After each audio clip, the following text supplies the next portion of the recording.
Welcome back, guys, to the second matchup, 2 of 2 of StarStruck IDV Community Tourney, hosted by Tide Paws. I'm Sinfail, and I am accompanied by Yelfer today.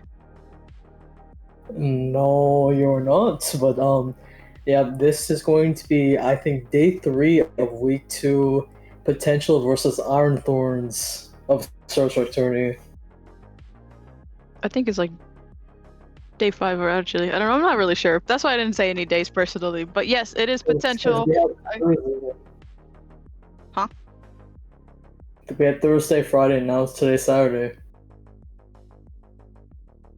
Anyways, yeah, as he said earlier, just a second ago, that we have team potential going against team Iron Thorns. Obviously, this is just round 2 of all of our previous matchups. We have now well, I guess technically we should call it second phase to not confuse anybody. Um, and basically, we have everything pretty much started. It seems like this is a pretty even out team. I mean, so far all the teams have been pretty much head to head. I mean, what do you think? I mean, yeah, I believe Potential is the team we commentated for last week as well, and I'm not sure about you, but at least I've staffed for Iron Thorns previously. I think it was 2 3 years ago during Persuade tourney, so I've staffed for both teams. Yeah. Yep, they're definitely not new to the scene, and whether someone's echoing, but wow, I forgot my train of thought. But basically, whether they were all together or just in separate teams, so it'll be excited to see them go live once again. We already started some of the picks and bans and who is going first. Do you want to go over that perchance? Right. So we had a ban of um. Let me just scroll up right quick. Darkwoods and Lakeside. So one is a big map. One is Darkwoods. I would say is a medium-sized map. I would say both have very low visibility. But we did get a pick of, I believe it was Hospital, so a survivor-sided map for round 1. How do you feel about that? Uh, can you repeat that, please? Sorry, I was looking at the someone texted me in the other chat. Yeah, we have a pick of Hospital, Sacred Heart Hospital, which is a more survivor-sided map. What do you feel about that for round 1? Um, Honestly, it's kind of ballsy, and I'm pretty sure they probably thought they were gonna probably have their survive. I mean, well, they actually kind of predicted correctly. Iron Thorns, basically, as you said, chose Hospital, and Potential is having their hunter go first, so they're pretty much starting off right away, and probably counting on that survivor-sided map to get them ahead of the game and get them, basically a start here. Um, it is kind of interesting to see what the hunter for potential will end up playing here, but it seems like we're gonna get straight into the picks and bans here. Do you Right. wanna? Yeah, we're gonna ban your new gen characters. We're gonna ban your Matador. No Matador for you, mate. Lanterness is going back into jail. Obviously, she's been banned countless times through this journey. No one to deal with her with all her utility kits. Indeed, it's just all annoying all around. And I mean, you as a hunter main would know how she works and how annoying she can be, and how easily she will turn the game around. Am I right? Right, and we will see a pick of Gravekeeper. So again, you banning Matador and Lanterness allows like any rescuer to be chosen, and which they will choose Gravekeeper, and they will also choose a mechanic, which is, what can I say? You nerf her 100 times, but she's still meta. She's pretty high up there, yeah. I mean, the second doll that she had, well, not the second doll, but the doll that she has that allows her basically a second body. For those who aren't familiar, or at this point, I feel like we've all kind of like explained it again. But for those who are recently joining us, she has this whole second doll that she can control halfway across, like literally across the map if she desires. And if she hides it, it's pretty dangerous for a really strong Cypher Rush here. We did see a perfumer also being banned. It seems like they don't want any annoying tanky characters like her who can take multiple hits. And then that one buff that she did get where she can basically perfume and then go back to her main body and still have like a 3 second whatchamacallit? Speed move. Not brief. Well, the speed boost as well, but the uh basically it gives her a chance to still get hit and not take any damage. Right. We will see a Gurner pick, which is a more of a weaker character, but she's still a popular pick on the side for team comps.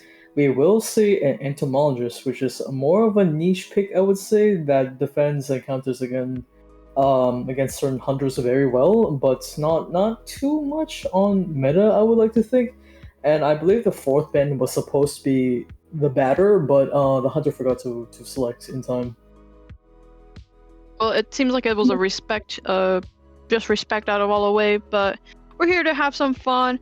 Honestly, with this type of team comp, what and the information that we do have on the hunter, what do you think the potential hunter is going to play?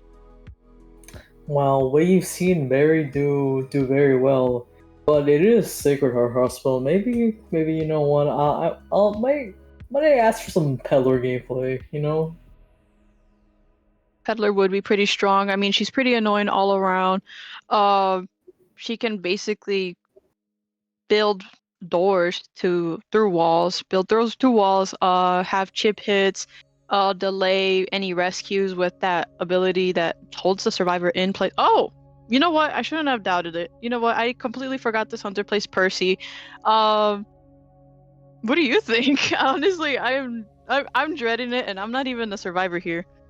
And now, what do you mean dreading? I am filled with joy and whimsy at the sight of seeing undead. You know, attaboy, Barry. You're picking up the legacy of slaying survivors. I'm so proud. I'm so happy. I think you just have a thing for being rude to survivors. Oh, hey now.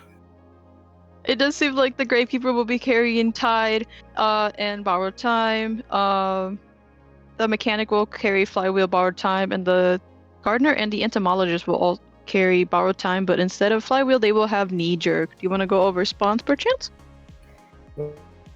We'll see a pretty basic rank spawn. Entomologist and Godkite will have Mechanic in the middle, Gravekeeper below, and then Gardener to the right of Mechanic. Which usually, yeah, I think it's a pretty basic rank spawn. And then the Undead would be spawning on top of Gardener and Shack. Honestly, the best play here is to go for probably the Gardener there, because the Gardener can't transition into the Cottage, which is probably more or less a stronger area to kite with. They probably wanted that Gravekeeper to be the first kite, if I'm being honest. I mean, what do you, unless you think differently? No, I would agree. Usually, I think in my experience, rescuers do often spawn there, like characters like Mercenary or Forward. They do usually spawn in that dead area because you need to transition kite away from it since it's more of a weaker spot. But you know, Gardener still has a bubble when she spawns in, so we'll see what she does with that. That is true. Nonetheless, we're gonna get straight into it. This is round one, first half. Potential hunter against Iron Thorn survivors. That hunter is undead, and well, honestly, he's already making his move towards that Gardener here. It seems like he's probably gonna just get that bubble for presence here. Trying to see where she's at real quick. You wanna? I forgot what I was gonna say here. I'm dead. Yeah, Barry using a lot of dashes here just to catch up to the Gardener.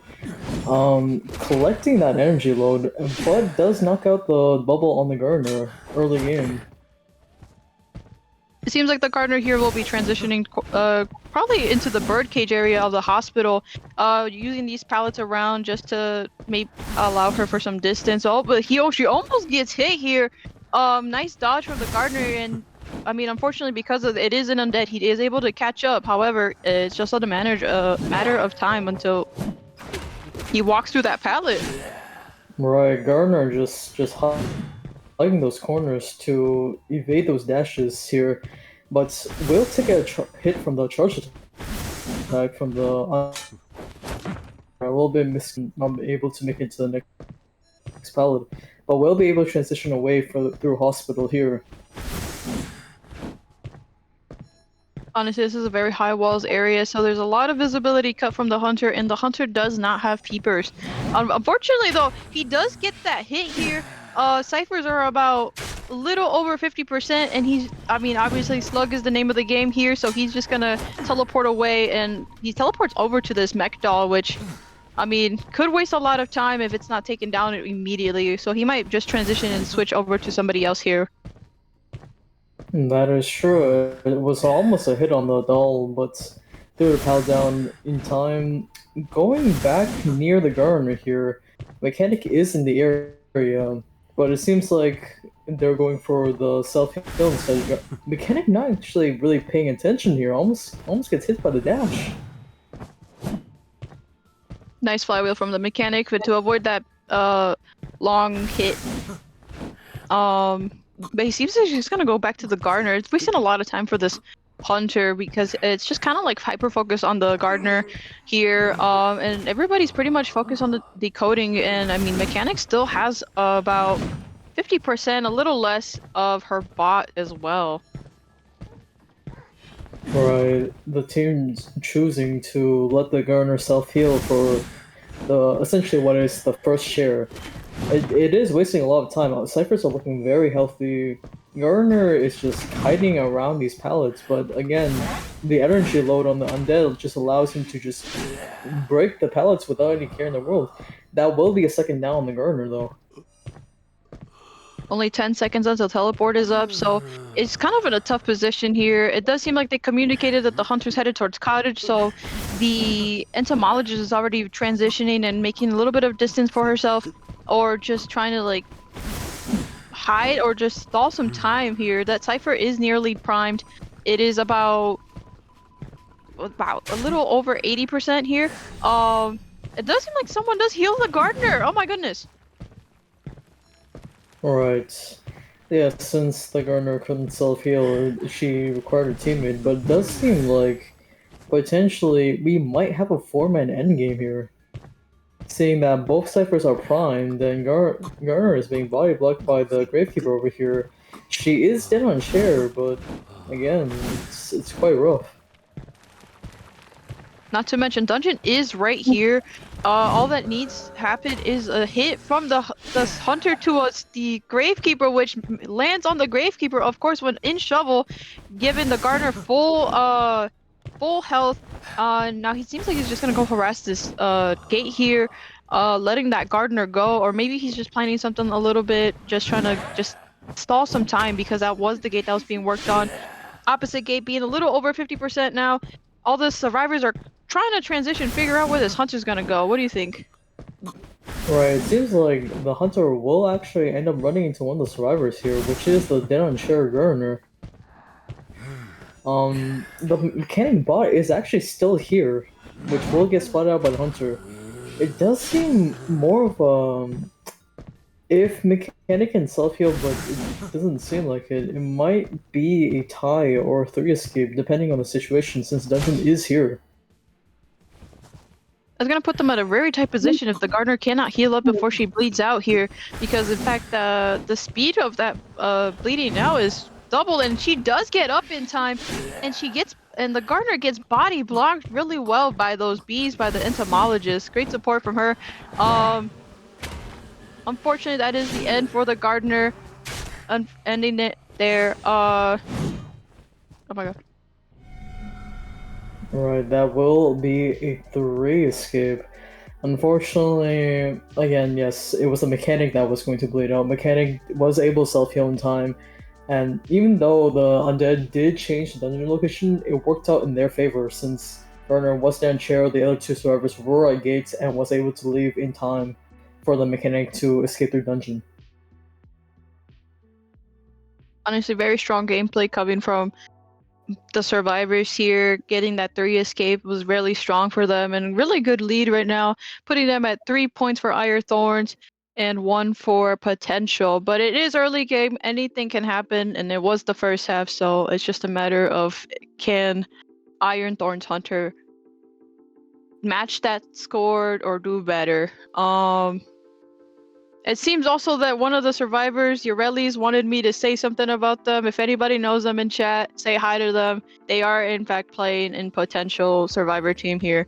What do you think here? Do you think I mean, we've seen this hunter before. This IT Soul here. What do you think he's gonna pull out? Right, that is actually one of our staff members playing. IT Soul. Well, I've seen him play wheel, but again, it's not a wheel map, so most likely not going to be the case. But I believe he also plays the meta, so maybe perhaps a Yeoman. Perchance. I mean, there is no bans for round one. Do you think Goatman is viable here? I mean, you got some of those walls areas, but then you have also those open spaces, I guess. So it's a 50-50, maybe, unless he's super confident. I mean, honestly, anything is possible if you're more confident enough. I mean, wheel norms factory is that viable? Am I right? I think so. You just play wheel on every map, so. No. You should play wheel on White Sun Street Asylum. I recommend that to everybody. Don't listen to this guy, or you can actually. No, He's the pro wheel player. I'm just a humble survivor that gets my shit rocked every so often. You just gotta see the vision. If you believe her enough, fake it until you make it, right? Well, you can't fake it if you're making it though. Exactly. So you're making it, so it is viable. Exactly.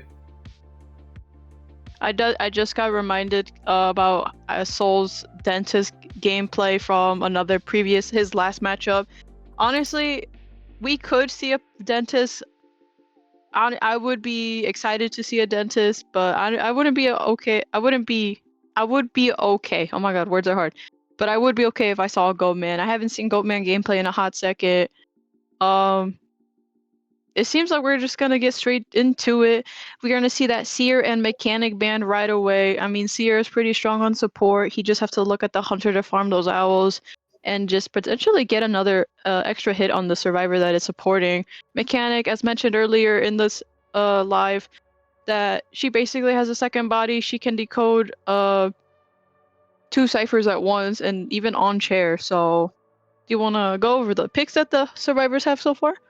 Right, so we will see a near rescuer with it being Gravekeeper. Oh god, I hate Gravekeepers, but we will see a prisoner. Again, decoders are very strong in Sacred Heart Hospital. You just spawn them in the middle, and you don't really have to worry about them very much. We will see a cheerleader pick though, which is a decent assist, but you don't see her, I would say, too much with all the different assist characters coming out.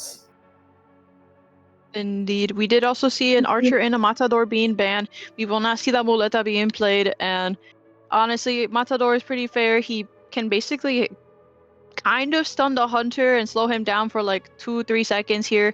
Archer with her 2-second stuns, it may not seem like a lot, but it just gets overall annoying. Is a really good harasser overall, and I mean, they can just change the game if she is able to land those precisely. That is true. We will also see that Perfumer come into play. So, like you were speaking about the shield and the buffs that came out, well, a while ago now. It's been quite a while. I think people are used to the new shield after the initial shock of how good that buff was when it was implemented. Honestly, yeah, it's just a matter if they can also make sure they time it correctly, because some hunters like to bait it out, and some even are very patient on waiting for it and just being able to get that actual hit in before, instead of hitting the perfume aroma fragrance thing. Very, very smart lingo from me, of course. Thank you. That is true. I mean, before or buff, like, if you got hit before you used up all perfumes, you better hope it was a map with a 2-story where you could do the trick with teleporting back and stalling time. Otherwise, your perfumes are not. They're kind of useless. Indeed. It does seem like we will see that Dentist gameplay, and honestly, I am terrified for my life, and I'm not even playing. I think I'm just terrified of every hunter, if I'm being completely honest. But if a quick recap, essentially, he has almost a pretty consistent precision on his chip hits here, and knowing Dentist gameplay, it's pretty difficult to manage those. And he's just pretty quick and it's just if you blink, you're not gonna see it, and boom, there go survivors. And with his chip hits, obviously he can do hits at a distance here. Would you like to go over builds and spawns? Since I yapped a whole bunch. I'm dead. We will see all survivors with borrowed time, so we're gonna play it safe and secure for the first round. We're gonna see the Gravekeeper with Tide, obviously, as a rescuer. We're gonna see Perfumer with broken windows. We're also gonna see Chile with broken windows. And we're gonna see Prisoner with Flywheel. We're gonna be different today as a Prisoner. And then as for the spawns, we're gonna see almost a mirror spawn, with the Prisoner obviously being in middle where the Dakota should be, the Gravekeeper being in the same space as last time, being below the Decoder. We're gonna see Perfumer and Godkite, and we're gonna see Cheater to the right of the Prisoner. And we're gonna see Dentist below the Cheerleader. They're in that T-spawn, dungeon spawn. What would they like to call it in the legal map here? Statue. What are you talking about? Are you talking about T-Bone area or? Yeah, the T-bone area on the map on IDV is called Statue.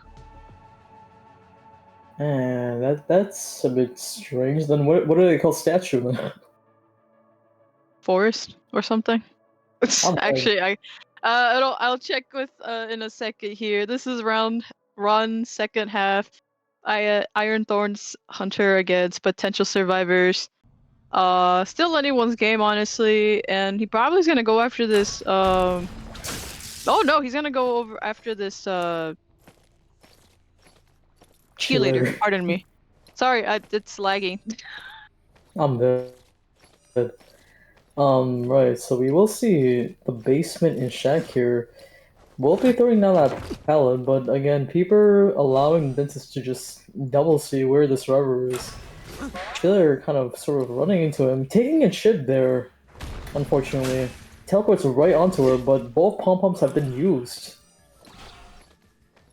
Honestly, very strong strategic gameplay come from this Dentist here, using that teleport to catch up and close that distance from her pom-poms. He's gonna utilize his wall to be able to see kind of the direction where the cheerleader's at and just pinpoint her location, even though he does have peepers.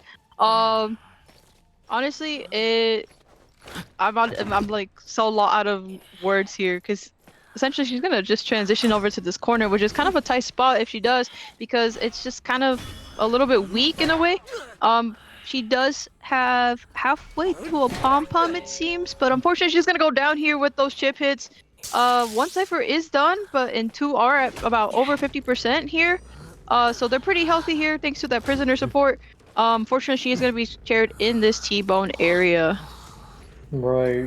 The Dentist just getting 3 beautiful over-the-wall chips in a row. Unfortunately, it seems like since the cheerleader did not have any more resources to kite, it might have seemed like she tried dying closer to the Gravekeeper and also just dying in the corner away from the ciphers. But Gravekeeper will get hit of a shuttle early here and does take a chip. Honestly, pretty scary gameplay here, but that was really nice rescue coming from the Gravekeeper here. Cheerleader's gonna use that vault to be able to make some distance here and use that pom-pom. Unfortunately, she does get stopped by that wall. I think she doubled back because she couldn't go right through it, but she's gonna get hit here. Quite unfortunate for that cheerleader. She's gonna go into this hospital area, which is a little bit away from some chairs, which is pretty good for stalling some time here. They do have 2 ciphers started. They need to start 1 more cipher. And possibly sending this. Oh, sorry. Yeah, that's true. Prisoner definitely being maybe the best idea in the situation. At least Cheerleader was rescued before half by the Gravekeeper, who did manage to get the rescue before not getting stuffed. Perfumer, however, does eat many chips, but even with the perfume shield, and does go down. We do have a double down situation possibly happening here. Unfortunately, oh, he does try to close that distance. Unfortunately, he overestimated the ability. I still forgot the name of it, and I'm still trying to figure it out. Apologies, everybody. He does put a peeper down to try to pinpoint where she is. Cheerleader is, I mean, not the cheerleader, the Perfumer is down healing.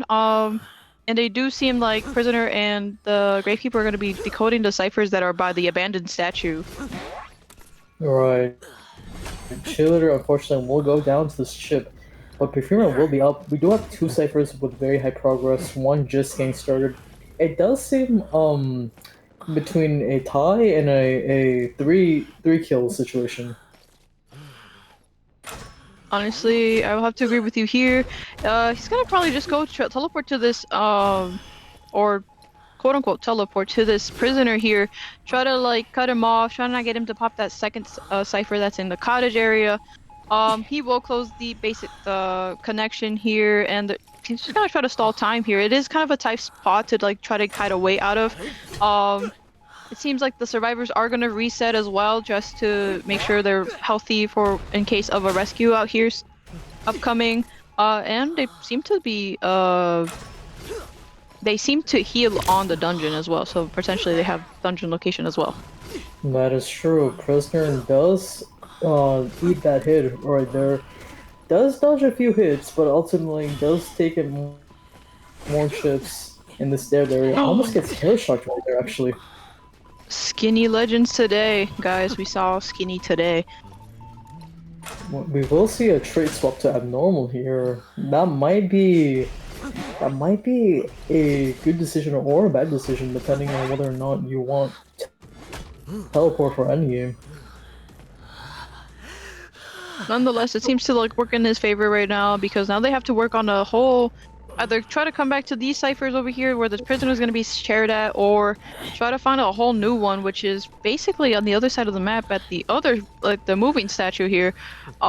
He seems to have some sort of knowledge of where the Gravekeeper is coming from since that cipher pop, and obviously now knows where the perfumer is because of her cipher pop. So It doesn't seem still, like we actually saw the Gravekeeper at all. He still doesn't see the Gravekeeper. So that allows him to get a free before half rescue right there, which is probably absolutely crucial to the type of game because Gravekeeper does have a chip and could have gotten stuff right there. But he did get the rescue before half as well. Prisoner is fighting for his life, trying not to eat any chips, but it does go down to that chip right there. honestly, good chip hits from the hunter. Again, as I already mentioned, this hunter has some pretty good precision when it comes to those chip hits. It seems like the perfumer did start a new cipher all the way at the hospital statue, which is between the other two ciphers that they were originally working on. So it's just a matter if the hunter wants to stall or harass the cipher that's about a little ways there, or if he decides to try to basically stuff this rescue. Again, as you mentioned, this Gravekeeper does have a chip hit, which he can easily stuff with how fast he can put those chips down. Oh, that was a really nice move from that Gravekeeper, going to the shovel here to avoid getting... Right. I think, again, the dentist played beautifully. I think it was just the critical moment that he did not catch that Gravekeeper out early that could have been stuffed and allowed him before half rescue, because if that prisoner was dead on share, we would be in a very different situation right now. But alas, we do have a three-man endgame here. The Gravekeeper will go down, but the other two are making it to the gates. He is sharing the Gravekeeper in between the two gates here. Honestly, he could also close that distance pretty well as well. Yep, he already closed that distance already. We do have that perfumer there trying to kite away from it. Unsure if that was expected or not, but it does seem like the prisoner will try to go get this backdoor rescue here, since he thought that he was going to be at the gate as well. Right, that is going to be the annoyance of having a three-man endgame, is that you always have to deal with a potential backdoor rescue from the survivors, since with communication, you should expect a survivor to be lingering in middle for those rescues. Agreed. I think possibly the hunter will probably go for this draw here, unless he thinks he can make that for a 3k, but honestly that gate is about basically prime by the time I say this, and just calls for a draw unless the Gravekeeper doesn't make it in time. It seems like they were anticipating a dentist to possibly catch up. So another survivor was potentially going back into the middle to hide for that backdoor rescue once again. But it seems like since they communicated that the hunter was going to not be able to make it to the gate, the survivors were able to get out of gate and secure that tie. Honestly, probably not probably, it was a great call from the survivors to do that.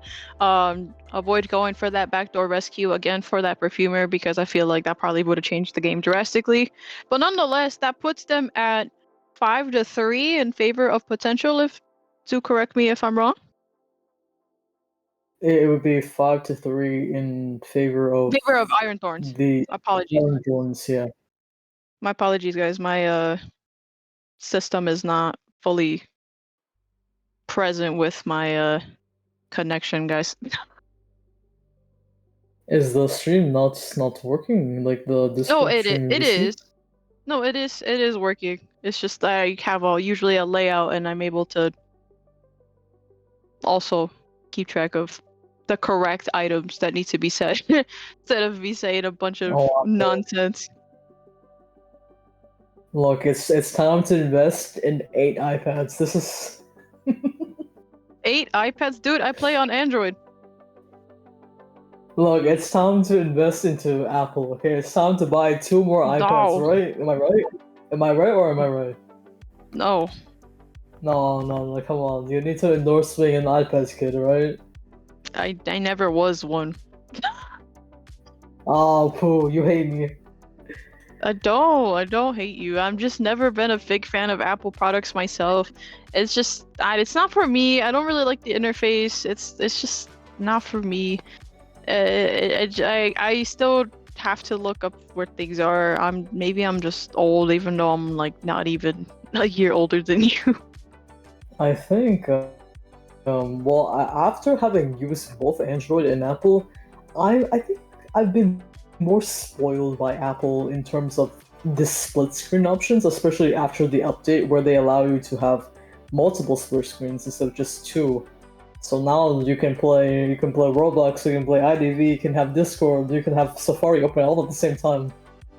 I think this is because they wanted your tablet to become a computer, which, I mean, you could do that. It's what I'm using mine currently for, since I have no laptop currently. Yeah, I stole your laptop. No, it's literally, you broke my laptop. It's okay, I'll break this laptop too so we can get iPads. No! What do you mean, no, man? Dude has the top of the line model with the highest graphics, with the highest RAM, with like the best RAM, with the best screen size, with 4K 128 hertz, and then 6 terabytes of storage. Honestly, why would you want to break that? And you're using it for school because your school needs you to have some good freaking specifications for your program. So honestly, yeah, I think you'd underappreciate how much I envy your laptop. I have no idea what any of those means. I've never seen that laptop brand before, so I'm just like, it's not Apple. I don't know what it is. It's a I don't know. It's pretty common. MSI is I want to say it. I mean, maybe it's pretty common in the gaming world. I'm not sure. Is it MSI? MSI. I thought that was a league tournament. But what? You and your league? MSI is a league tournament. I'm going to cry. I swear, MSI is the name of a league tournament. It's not. It's a Taiwanese company. Man. And mostly, yeah, as I figured, it's mostly it's a large pillar of PC gaming and professional creation, according to Google. Bro's a laptop expert. Give me back my iPads, man. This is. No, I read that on Google. Okay, we'll do a quick recap here. It seems like there is no substitutions for either team. Iron Thorns did ban Moonlight here, though, and it seems like we're still trying to figure out what map Potential wants to pick. They did want to pick Asylum, but that is unfortunately not one of our maps that we offer here because it has to be compatible with the tournament mode here. It would be fun to see it though. I mean, I know a couple tourneys in the past has allowed it. JCF HF I think has allowed it before. Midsummer Cup here posted by I want to say Izzy. Pardon me if I forgot her name. There's someone else with the same, like a similar user, and I know she's kind of like not good. JCHF was hosted by Kamina, if anybody remembers, when Rip to Z's, he's not dead, but he quit, he retired, was like one of the hosts as well. Right, I mean, hey, look, the big boss is asleep, so who says we can't do some illegal gaming here? Illegal gaming, and this is still her account we're streaming on, so she's gonna see it one way or another, and she's gonna see it in the record, so I feel like that's gonna be like pretty crucial to avoid, and I don't want to get in trouble. And you didn't hear it. Look, we can be the devil and the angel on the shoulder, you know? You gotta give good advice, I gotta give the illegal advice, okay? Illegal advice is crazy. You know what? That's kind of ironic. What's with like me being like the angel or the devil on the shoulder today? I was telling one of my friends and I were like talking about how one of her exes came back, and I'm not gonna go into too much into detail, but basically one of my friends was saying block them. I was like, you know what? You should keep them around just to see what the hell's going on and what the fuck they want, and like, you know, just for fun. Spice things up. Okay. I'm not so sure about that, but yeah, unfortunately, I'm still not over the fact that the Barry has the same profile layout as you. It's exactly identical. What is going on here? Mine was first. I had that. I just was experimenting for a second with the the Everlasting Night and Luminary frame that came out when they first got released.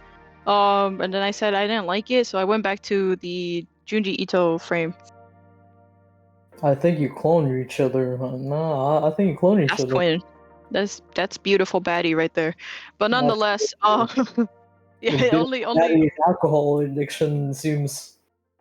I don't know what alcohol addictions you got. Anyways, we're gonna just continue on.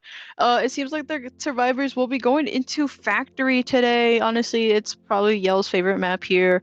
And also it seems like Iron Thorn's survivors will be going first once again, and so we will see that potential hunter again as well. Oh yeah, we will see the Matador Relentless Mance from Barry. So it seems like no matter what character he's playing, like bro's still gonna ban those two. You know what? I agree. Man, get those two out of here. You ban one Spaniard to get the other one. It seems like the survivors will be picking the first officer and the psychologist. First officer, he's he's high up there still as a survivor. I mean, if he times it correctly, he can pretty much get a second tide for himself if he does get hit while in the pocket watch. So even if he does get snuffed, he can. Again, this has to be timed perfectly, but he can potentially still make the rescue for like 5 seconds. Psychologist, I mean, she's pretty tanky overall. She has basically 3 hits before she goes down, and then she can do this Wi-Fi Bluetooth heal, as people would like to call it nowadays, with that empath that she has. And not to mention, the survivors banned Axe Boy. Do you think that they watched the last matchup where Barry potential hunter has played Axeboy, or any matchup, or know that he plays Axeboy? I mean, most likely. I mean, it's all in the same tournament, so it doesn't take too much research. I mean, I think a lot of teams usually stock the team that they're facing against, like maybe a little bit on IDV before. I do agree with you on the rescuer part. Usually for like the first pick, you see like first officer, you see gravekeeper, maybe a mercenary, and then maybe a very after you see like knight. You don't really see journalists or any of those, but we will see a seer and a cheerleader man once again. But we will see a lucky guy pick. How do you feel about that? It's a 50-50 with lucky guy. Honestly, with that new perk now, he can, once he uses his little what's it called? I don't want to call it premeditated, but basically it's already there. Little gift box that he spawns with. He can. And I'm pretty sure he has to use it. I haven't actually fully tested it myself, aside that if you have the box, you can't use that trait yet. That item is used, he can start trigger that persona effect, and then but he would be pretty weak early on if he doesn't already have a chest nearby him. Barmaid, I want to say they were anticipating a hunter that does a lot of damage real quick and isn't good with heals. Which, I mean, against a Bonbon, I mean, I kind of get it. I kind of fear it. I mean, I'm actually just excited to see a Bonbon happening in this matchup. I'm not gonna lie. As long as they're not using your nasty March hair skin, I'm all good with Bonbon. I need you to stop hating on March Hare. That is my son. He is just a cutie patootie, and you don't understand the cuteness out of it, but... Bro, he is staring at me like he needs, like, cosmetic surgery like 2,000 years ago, bro. He does not need any cosmetic surgery. Go focus on those builds. Oh my god, you dictator. Anyways, we will see bro time on the first officer and the psychologist here, but we will not see it on the other two, which we have a full kite mermaid. We have a lucky guy with Tide and broken windows. Obviously, first officer with Tide, and then the psychologist has broken windows as well. They might be slightly regretting those choices, with not bringing Flywheel against a Bonbon, but we'll see. will You have to want to agree talk with about you there. smallness? Yeah, I will have to agree with you with that one because honestly, I mean, it just kind of depends. I mean, they kind of reworked that area here at the arms factory. There are actually a couple areas, if I do recall. Some doesn't really affect the survivors. A couple kind of do, like the ones in sandbags where the hunter had spawned. But Flywheel usually is pretty good to try to like dodge some like bombs, especially if you're trying to rescue. But it seems like, I mean, you have the first officer, which pretty good, pretty solid against the Bonbon here. Well, just to recap, lucky guy spawn at the top middle. Then you have obviously the not the psychologist, the first officer in the middle, and then you have the psychologist, I believe, at the bottom, and then the barmaid and factory. We will see the Monokuma skin, which is the skin I like the most, I think. Monokuma, he scares me a little bit. Seems like he's gonna probably head to middle first, probably just to like, get that pocket. Maybe use utility here, just to waste some time, and also just maybe not, maybe so. He does run into the hunter, unfortunately here. He's gonna try to dodge these bombs here. He's probably just trying to like scope out the area, trying to figure out where the first officer is. Probably just trying to again bait him to use his util here. Probably just saving some bombs, or maybe not.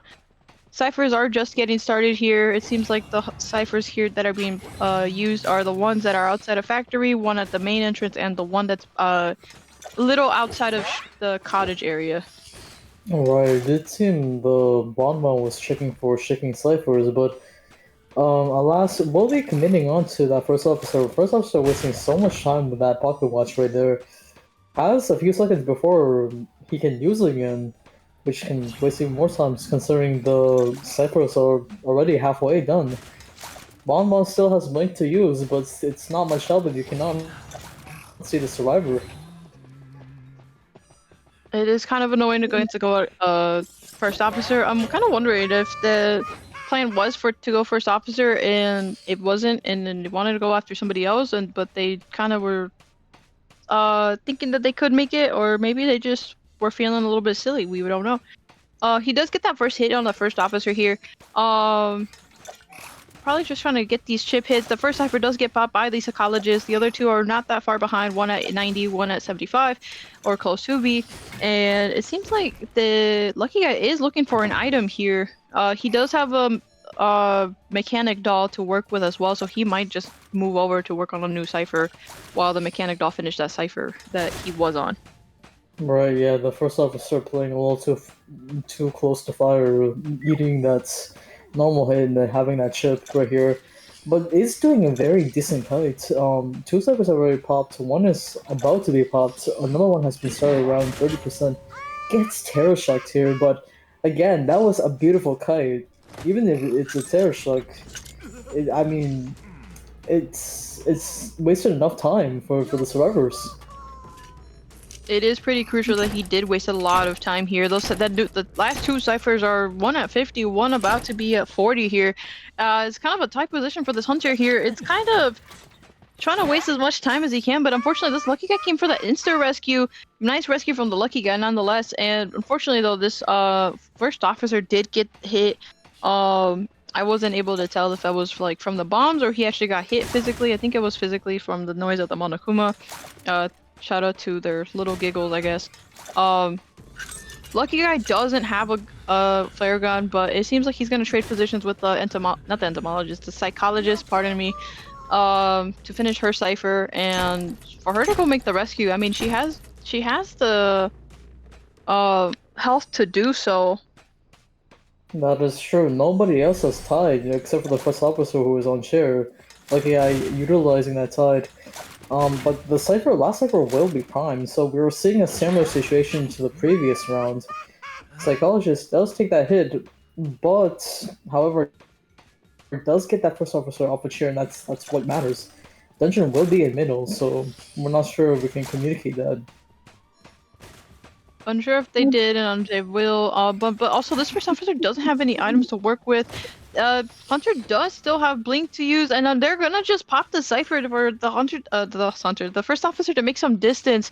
He does use the item that the lucky guy placed down for him, I suppose. I think that was him. Probably it was him. What am I saying? And they're gonna work on the gate that's like furthest from where everybody is. That is true. I mean, the Bonbon has trump card, should switch to teleport, but again, it's too late. The gate has been opened. They're just gonna straight escape. It seems like the first officer didn't really plan on having dungeon, just wasting enough time, just buying enough time for the other teammates to get out, which is a 3 escape was already good enough, honestly.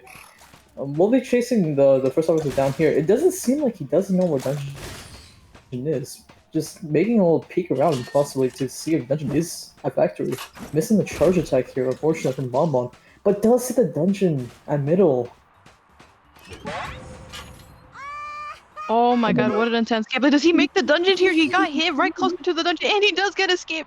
That is crazy. Crazy kite coming from the survivors and specifically the first officer from Iron Thorns here. My entire lights went out there in that time, and honestly, I'm out of I don't have any power, so but I'm glad I was able to witness that. Honestly, that was kite so good it killed my power. Game so good the electricity bills were not paid. Game was so good. Thank you. I don't have. The game's so good they ate up the they ate up the hunter and they ate up power. Not only did it eat no, this is messed up, guys. Nah. I see nothing wrong with it. Yeah. Well, that does put Iron Thorns at a very strong lead here with that 5k or that 4k, giving them a 5-point lead. That is gonna put a lot of pressure on the survivors for potential here, trying to get them that 4 escape to get anything. Wow, that is really tough again since it's priorities on rounds. Since Iron Thorns won round 1, no matter how big because the gap was not big for round 1 in terms of points, but for a 4 escape and you need that round win, that's really it's a lot to ask for. that is quite a lot to ask for literally anybody, honestly. It's a lot of pressure to put onto them. Oh my goodness. I can't say I'm too happy about the circumstances, mate, because again, Sacred Heart Hospital and then Arms Factory. I wanted to see some wheel gameplay from Soul, but I don't think that's happening on Arms Factory. I mean, if Soul is confident enough, he will do it, but it doesn't seem like that might be the case. I mean, or you don't know. Maybe he's gonna pull you. We can manifest it like how I manifested Marby to play Wheel on Chinatown previously. Look, I manifested the dentist. Maybe you can manifest the wheel. I mean, I can't only be the only one manifesting here. I mean, yeah, all he really does need is a 1k. So I mean, even as an Arms Factor, surely you can play Wheel with Patrol and you can get the 1k. And The then 1K is crazy. Oh well, yeah, I guess that's what he needs for. yeah, because If he doesn't the want it to win the matchup, yeah, pressure, yeah. yeah, pressure is on potential to get that Forest get to equalize. But I mean, Arms Factory is still, I would say, a relatively survivor side map, so it's doable. It's definitely doable. You definitely need to communicate where things are. You need to communicate how to stop the time and all that good stuff. But in terms of survivor picks, usually you would see this type of situation going for round three, but maybe you want to see those characters like Embalmer or like they already had a prisoner pick before, if I'm not wrong. So maybe a different Dakota this time. Perhaps. Sorry, I got distracted because all my lights are flickering and I'm low-key kind of scared, but it's okay. Um, Okay, Clark from the back rooms, man. this has nothing to do with the back rooms, bro. I think Rose going into the back rooms. You know, the lights were flickering before he went to the back rooms. That you're telling me there's another room here in my house? So this is Yeah, it might scary. be the second experiment. The experiment is crazy. I don't know about that one. Um, you will see Okay. here. Um, Look, I mean, oh, if you are, then at least you can tell us what the entity was on the other side. the bro wants me dead. Hey, you kept saying I don't know to my questions of what the entity was, so the least you could do. I did answer what the entity was. I gave you a full. I gave you No, a full name. bro said we don't know what it looks like. Okay, but we will get into the picks and bans here. And okay, but you don't want to see it anyways. We'll move on though. They're gonna ban the survivorship potential is gonna ban the seer and the mechanic. I mean, as I already mentioned, she can be mechanic can be pretty annoying overall. Pretty solid survivor even after the numerous amounts of nerfs that she got. I almost call them nofs because I want to say What? nerfs and buffs, but that's my brain boggling together. Seer, we already mentioned already. He's pretty just annoying and pretty good supporter overall. And we will see Hullabaloo being banned. I mean, pretty solid. Nobody likes Hullabaloo. I don't like Hullabaloo. He's scary. I get stuffed all the time, even if I was a good player. So Bro just hates every single hunter on this planet. I get a load of this guy, anyways. no, I got my Bonbon and I got my dentist gameplay. Honestly, Oh, I think I'm yeah. pretty solid here. Get a load of this Next thing I guy. need, next thing I need is a Qist. Okay. Oh my god, bro. Okay, we're Don't, gonna see bro, your if you don't go talk about the freaking survivor picks, I Let swear to me God. see. We're gonna see your StarStruck mercenary specialty here, right here. We're gonna see an archer for the first time being let out of jail. We're also gonna see a novelist pick. Interesting. I mean, good for dungeon escapes. So might be the game plan there. Maybe, but that is gonna again. This is a lot of pressure to put onto the team potential here. Um, just because they need to get that 4 escape here, and I mean it's Arms Factory, so potentially depending on the hunter that they were considering going against for, uh, it could work out, or maybe they're just playing for shits and giggles. I mean, we see a little girl here. Okay, yeah, no, Well, we not speaking in anything negatory or anything. It's just in terms of how I know some of the people in the team in previous matches before would play little girl for fun. And maybe it is for fun, or maybe they're still serious. We don't know. They always as their logo slogan says, not their logo, their slogan, they are the life of the party. So maybe they're just trying to be silly, goofy. Maybe I said it. we I should forgot their slogan. and yeah, we should implement the canceling attack recovery back. Okay. We will see a Goatman gameplay beam happening right now. Honestly, I mean, I actually kind of excited to see the Goatman. I know you were bringing it up earlier, round 1 when we were talking about what hunter potentially Soul could be playing here. What do you think against this comp? I mean, what can I say? It's just flywheel, right? I mean, Archer against Goldman. It's 50-50 since you need to be locked onto the target, and then if you're in the cage, you're going back and forth, it can be quite complicated. And like, unless it's the crossbow where you can jump back, then it might not be too good. Novelist is plenty good, I think. Little girl, maybe not so much. Mercenary, I think it's fine. It's just mercenary, you know. He does what he does. I mean, yeah, he's pretty good at that. I mean, we already know Mercenary is able to delay him going down if he decides to, as if he can choose that, if he can. They're gonna go for a four-corner spawn here. I don't know if that was on purpose or not. It seems like it was on purpose, last minute, but definitely on purpose. Hunter will be spawning between the Mercenary and the Novelist here by the exit gate. Do you want to go over those builds, perchance? And we're going to see the little girl with borrowed time and broken windows. We're gonna see the mercenary with the typical build with the borrowed time and the tide.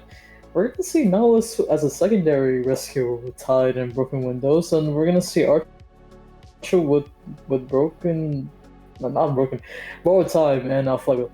And like you said, the four corner spawn. Look, I think we're gonna go with hide and seek strat, right? Right, guys? How many times have you spawned into rank and you've looked for a survivor for 10 minutes and you still haven't found them? Unfortunately, I think the only survivor worth that's gonna have a chance hiding here is the little girl, and that's because she's just tiny. I mean, who's gonna go try to go look for the little girl? And depending on the costumes as well. I mean, not that they really matter, but if you really don't want to avoid getting spotted easily from the hunter, you avoid want to wear anything shiny in tourneys or anything like that, or rank, and also minimize lag. But that's just probably me. Hopefully it's not a hide and seek match, or maybe it is. Who knows? We'll never know until we start this match. This is round 2, second half. Potential survivors against the IT hunter. We're still loading in. I think I said that prematurely. I mean, as long as you're not Joseph, man, and the survivor's not wearing a break to white costume like like the inference skins, majority of the inference skins, anyways. That's why we like the noir colors. And then it seems like the bright white mercenary will get a bounce real fast though. Yep, he has the furry skin, but honestly, what skin of his isn't a furry at this point? Nice dodge. It's really cutting it close here for that mercenary. He does use an elbow pad to make some distance here, and again, honestly, very good, but unfortunately, also just because it is a cage here, he does get teleported right back to the hunter and does have to eat up this hit, making him basically a solid normal hit here. Gonna try to probably cut away from this area here and probably transition towards the lockers. Ciphers are pretty a little bit below 50% here. He does use all 3 of his elbow pads pretty early on, so there's no more, he doesn't have any more resources here.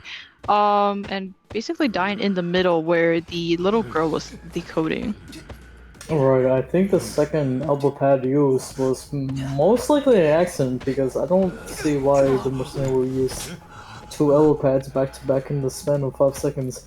And then again, the elbow pad in the cage was just unfortunate. He was quite skinny for 2 different hits, but trying to gain distance, elbow pad, but again, it's a cage, so he just elbow pads straight back into the hunter. Oof, unfortunate hit from the mercenary, and it was actually really nice use of the book here from the novelist to try to switch spots with the hunter, but unfortunately you're going up against a goat man who can just cage you and make you go backwards. So it was really nice for the novelist to be paying attention. Just a quick talk about that. Fortunately, mercenary, because he does have that 8-second before he actually goes down, he will be chaired here in the gate area. Basically they're gonna sell this mercenary, which probably is the best decision here because they still have 4 ciphers remaining. First one being popped by the novelist, who's probably being healed here, and the hunter already knows where they are. Beautiful cage from the hunter right there. Again, he knew where they are because the archer had wanted order right there, and they were healing. Yep, as you said, the mercenary being sold, he has no resources to use. It is for Cyprus, and that will be the end of potential streams for StarStruck's tourney. Almost getting in the cage right there, but a flywheel from the archer, but will be going down again. We have a double down situation. This is quite unfortunate for the potential survivors, honestly. Oh, the Nautilus is going to be picked up. I mean, I think they're just being out here pretty silly out here and just playing around for fun. It does seem like they were just playing for fun anyway. He does get the hit on the little girl here, through the cage, and I think they're just literally just trying to farm for points. And that was actually kind of a nice usage of the page here. Unfortunately, he does have cages, and it's just a go man. But I don't think they're taking this game that super seriously. I mean, it is just a community tournament and it's just, I think they're just going for what they, having fun here, since I think they kind of the mercenaries' departure back to the manor was pretty premature and unexpected early game. I mean, yeah, the whimsy. I'm not sure the Goatman reciprocates that. I mean, this tournament in particular doesn't have specific rules against emoting graffitiing as long as it's done in moderation. It just seems like they are celebrating for the fun of it, so it should be fine. Yeah, Goatman just not quite getting the cage right there. The page being used here. We have the little girl and the Nautilus duel. We're having some what's it called, the Ashes of Memory. Tag team. Basically, yes. Oh, the excitement! I'm dead. Hey, look, that's what I do in my matches personally. The locker. I think the Nautilus wanted to say you're on your own to LG. I think they like to say you're on your own to each other, honestly, and I think that's kind of like what's giving me a little bit of a giggle here. Unfortunately, the survivors for potential will be surrendering this round or this half, and words are hard. Oh my god. Unfortunately, this is the end for potential here, and the win goes to Iron Thorns. I almost called them IT, but their name is not IT. It's called Iron Thorns. The tech support, No, not tech support. Not tech support, but congratulations to Iron Thorns for this matchup. They are the winners of, again, this matchup. 2-0 in favor of Iron Thorns. Good gameplay, honestly, from both sides. It was honestly pretty solid, I would say. I think there's a couple things here that could be probably different, and probably, I mean, there were some other, it seems like other unfortunate circumstances that happened. I mean, one of y'all killed my entire house power, so that was me, man. That was me. Oh, well, never mind. We're not even. You're welcome. You're welcome. It doesn't even matter. It doesn't even matter. It doesn't even matter. But nonetheless, anything you want to say? Man, nah. I think it was just perfect poetry right there. The novelist pulling the Norton special essentially on the little girl at the end, and the little girl retaliating with the slur of you're on your own things. Yo-Yo's pings in a tournament goes hard. If I do say so myself, I guess. I mean, I think it's just regular man. So I think I see like a lot of the replays of my matches, and I go back and I feel like the survivors are always playing your own. Oh, of course. Honestly, if you don't ping you're on your own once in a tournament, are you really playing a tourney for fun? I'm dead, bro. I'm dead. Take it out in a boxing match or something. That's for a different day. But nonetheless, thank you everybody who joined us here for our 2 out of 2 matchups here at the StarStruck IDV Community Tourney hosted by Tide Paws. I am Sinfail. I was accompanied today by Not Yelfer. Okay, buddy. Okay, but I see how it is. Oh well, this you listen. Y'all see this guy? This guy who says he's not Yelfer, but he is Yelfer. But then I say it, and now it's a problem. Anyways, Well, what type of thank you. crazy are you on? We're not in the back rooms. What are you smoking? Thank you guys for joining us for today's matchups. We do have 5 matchups tomorrow starting at 2 p.m. EST. More announcements will be posted on the StarStruck Tourney server, so please look out for those. Anything else you want to say before we end live? No, yeah, we will have 5 matchups tomorrow. One of our matchups got rescheduled from today to tomorrow, and I think we're actually staffing for all 5 matchups, so it's gonna be a It fun just out. actually, yeah, you'll see me again tomorrow as a commentator, and I will be doing some support in the background as well for our background teams. So we will be here, again tomorrow. We'll start again. Once again, check out for those announcements in the Star Trek Journey server, and if you're not, say so in the chat, and then someone will probably give you an invite if you're not already there. Make sure to hydrate. Make sure to just go get some rest because it is a long day tomorrow of